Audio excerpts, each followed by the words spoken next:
candy. Don't put it in your mouth. Don't put it in your mouth. Don't put it in your mouth. Don't put it in your mouth. Okay, people, welcome back to another Playday. Well, I warned you in the last one that another one would be right around the bend, and here we are. I got the custom bug and couldn't stop, so some months piled up between Playdays. And yeah, now that I've done the second one, I could have probably done one large Playday with everything I had, but I was out of town for Star Wars Celebration, at least when you're watching this.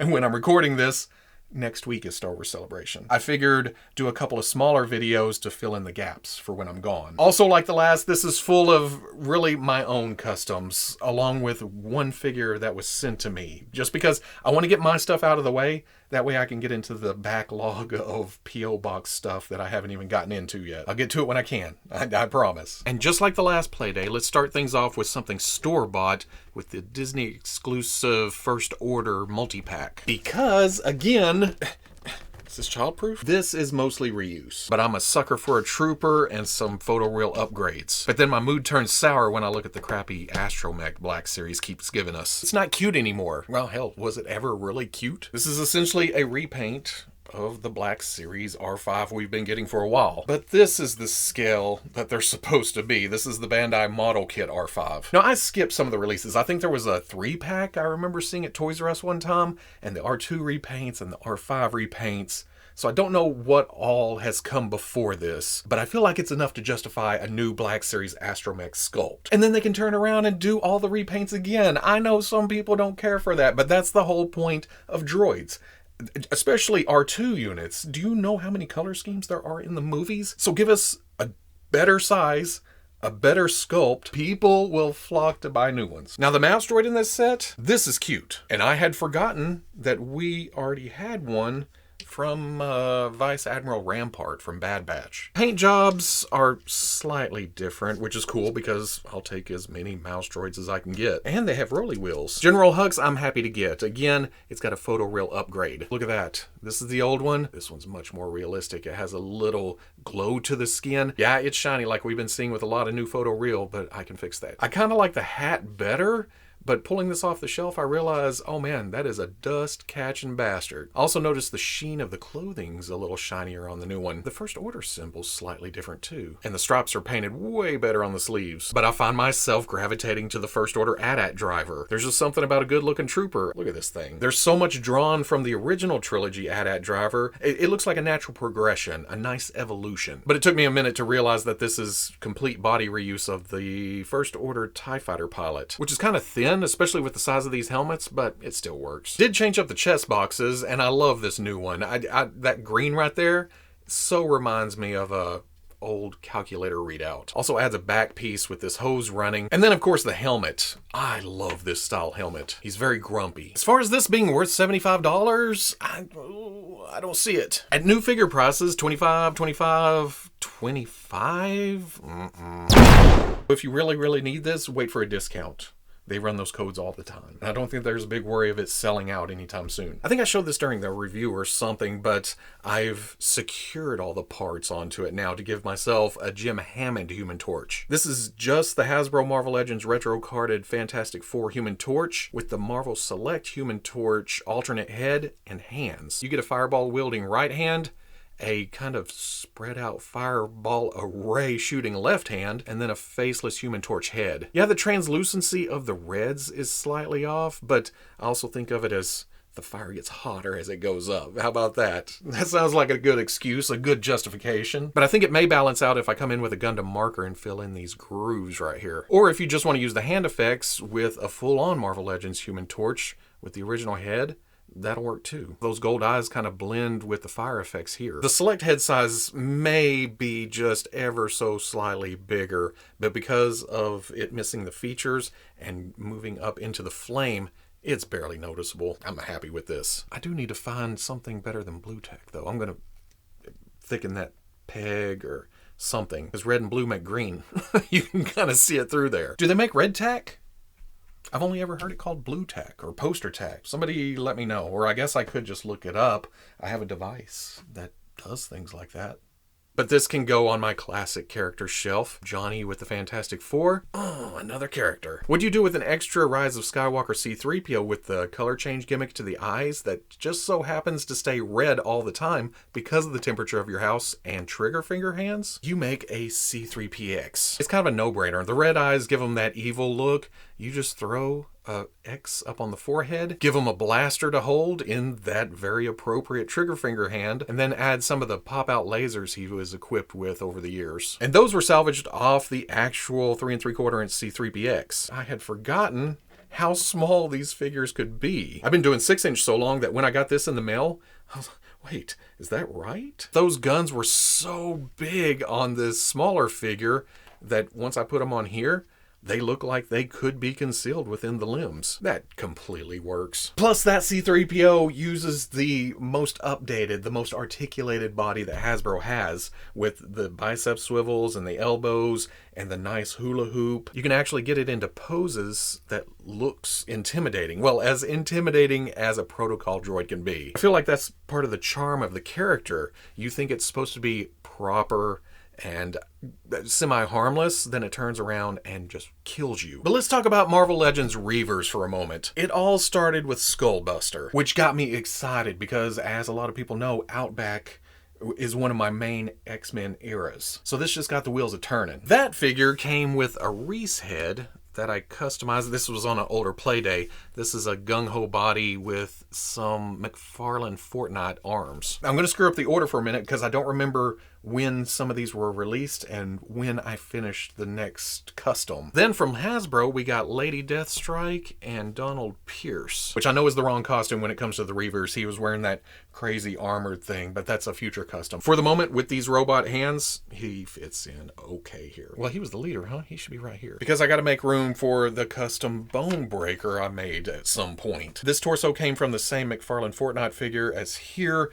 That's a Magneto head, a Storm hairdo, gung-ho arms, I think, and then an old G.I. Joe tank. So for this Playday, I have finished Macon and Cole. Macon uses the same Reese head, but I took the microphone, sliced it off this side, glued it to this side, painted the hair gray, and then blued the visor. I feel like that changes it enough to make it a different character. Same gung-ho body as the rest, just to have that matching uniform look. Vest is from a Marvel Legends Nuke, I think. I had to cut it up a bit and then glue it down to make it fit, but it changes. Well, I just said that I wanted them looking uniform, but one of them had to have some kind of change. That's a bat hand on the end of a gung-ho arm, and then a Major Blood robot arm on the right. I'm not sure I'm too happy with that. I don't mind the asymmetrical look because it gives it a creepy vibe. Major Blood's arm is a little bit loose in that socket, and I don't know, it may be too different. I think what I want to do is put the gung-ho arm back in and then change it at the elbow for this to be on there. I don't know, I'll run with this for a little bit, see how I feel. Cole was a little bit more involved. I took a gung-ho legs and swapped out a Roadblock body and arm, which isn't as difficult as you think because when you pop the legs off, you can remove this rubber overlay crotch piece and change that out with other pants and pop the other legs on. The arm comes from my buddy Dust Thunder, who just hoards Mezco figures. This is from a 1/12 Collective cable. The head, I'm super proud of. The clear part on the Reese helmet is removable, so I took that and dremeled out the head so I would have the outer part, and then this. The head is actually a Mezco 1/12 Collective John Stewart Green Lantern with some dremeling done so it would fit inside that helmet. And this is actually a MCU Ant-Man helmet cut down to just the mouthpiece. It took a little time, some trial and error to fit all of those pieces together, but I'm fairly happy with the end result. I have my Macon, Cole, and Reese, and that makes me super happy. So now all that's left is, well, besides updating Pierce to his Outback look, is Pretty Boy. Welcome back to the Black Chrysanthemum saga. I recently posted a video of how I roped myself into doing another Black Chrysanthemum. My first one was a Frankenstein Black Series Wookiee body, then Diamond Select showed their own Chewbacca, which I hated the proportions on, but I was looking at it for parts, which eventually turned into this. When you last saw this, I was struggling at widening the shoulders. What I eventually did was slice it in half and then use a Black Series Wookiee crotch piece for a spacer. After that, I had to split the fur overlay so it would reach each shoulder, which left a big open gap, a big V-neck, if you will. So I had to fill that with sculpt, And I was trying to get pretty with the fur sculpt, but it sucks. It's absolutely terrible. But it's okay because once I get all the stuff on top, it's mostly hidden, so I don't know what I was really worried about. I've added the gray to the biceps and then the thighs, but I don't know if it's heavy enough because when a light is bouncing off of it, it kind of gets lost in the sheen. I'm afraid if I go back, it'll be too bright. Then I'll have to come back with the black and then come back with the gray, back and forth. I'm just gonna leave it where it is, I think. Now, like I showed in that video, the shoulders are wider, the torso shorter. I put Black Series hands on here. It may be slightly leggy. It's just barely taller than my favorite Black Series Chewbacca and looks fantastic with the Throne Room Boba Fett. I have glimpses of, well, that's too tall, but at the same time, I'm okay with my mental image of Black Chrysanthemum being just huge. At the time I made that other video, I had ordered another Diamond Select Chewbacca to shorten down to make kind of a better Chewbacca. But now that I've done that, I feel like the limbs are too thick for Chewbacca. Thankfully, someone in the comments section of that video suggested Tarful. I guess I'm cutting up another Wookiee at some point in the future. It never ends. And I completely forgot to mention, this is a Black Chrysanthemum kit from John Walker Customs, which as soon as they come in stock again, I'm going to order another one so I can put all this back on here and then have 2 Black Chrysanthemums. I guess give one to Veebs maybe or something. Hello, Robo. I offer thee what I hope is a fitting addition to the Playday catalog and to the ever-growing Robo Don't Know cinematic universe. Y'all know me too well. This is John Dark Souls from Dark Souls. I won't waste time with trivial lore. He's quite posable on a NECA frame underneath and includes accessories. Enjoy and thanks for all you do, Greg. And I'm sorry if I butcher this, Greg Sarabia Art. Now, I haven't actually looked at this yet. My son opened this package after we got out of the post office. I was driving and I was kind of glancing over and I thought, you know what? I'm going to save the surprise for a camera. Because he's a teenager and as impressed as he was, I felt like that's saying a lot. Because, you know, teenage boys, they're not impressed by much. What do we have? Oh, wow. Crazy. I don't know this character and I already like him. Okay, let's get the accessories so I can get the box out of the way. Oh, holy shit. Good grief. Sword grip in hand. Oh no, is that magnets? Oh, look at that. That's gotta be an alternate head, right? Whoa, that is insane. It is hard to focus on any one thing. There's so much great stuff going on here. All this belt work, crisscrossing and tied to each other, that's all actual leather. And this piece underneath here, it's painted in a way where at any distance, it looks like separate pieces hanging there. And then the soft goods on top of it. Look at the detail on this trim work going all the way around. Some soft good pants that don't get in the way of articulation. The armor pieces have actual straps and buckles going through them. This armor strapped on and this around the bicep. And the mail, oh, it runs from here down, but it's soft enough to not get in the way. What magic is this? Full-on armored left arm. Yep, that's a separate piece. And that's a separate piece. And even with all that, everything has a patina to it. Like it's aged. Like it's seen wear. Like this knight goes out and gets it done. I don't know Dark Souls, and he said he wasn't getting into the lore. You know I'm not looking it up because not knowing's half the battle for me. To me, this is just a kick-ass looking knight. There's even some movement to the helmet. I wonder if the sword comes apart somehow because that grip is closed on the hand. Oh, no, it's not. It's just a very flexy grip. Why can't all companies use material like this where it's just a flex open, put the sword in, snaps back? And I guess this just pops, yep, with the magnet hand on, and boom. It all melds together so well, it's a sum of its pieces. It really, when it comes down to it. It's beautiful. That's my final word on it. And it's so easy to stand. Look at that. It's just natural. That's what it feels. It's just a natural feeling figure. And there we go, another play day. And any day that we can play, that's a good day. Day. Now that I've shown my finished customs, I have more motivation to get in there and finish up ones I've started, or actually start the ones I have plans for. I use this as a deadline sometimes to get off my ass and get some playing done. And then as far as the night goes, check out Greg's Instagram and website.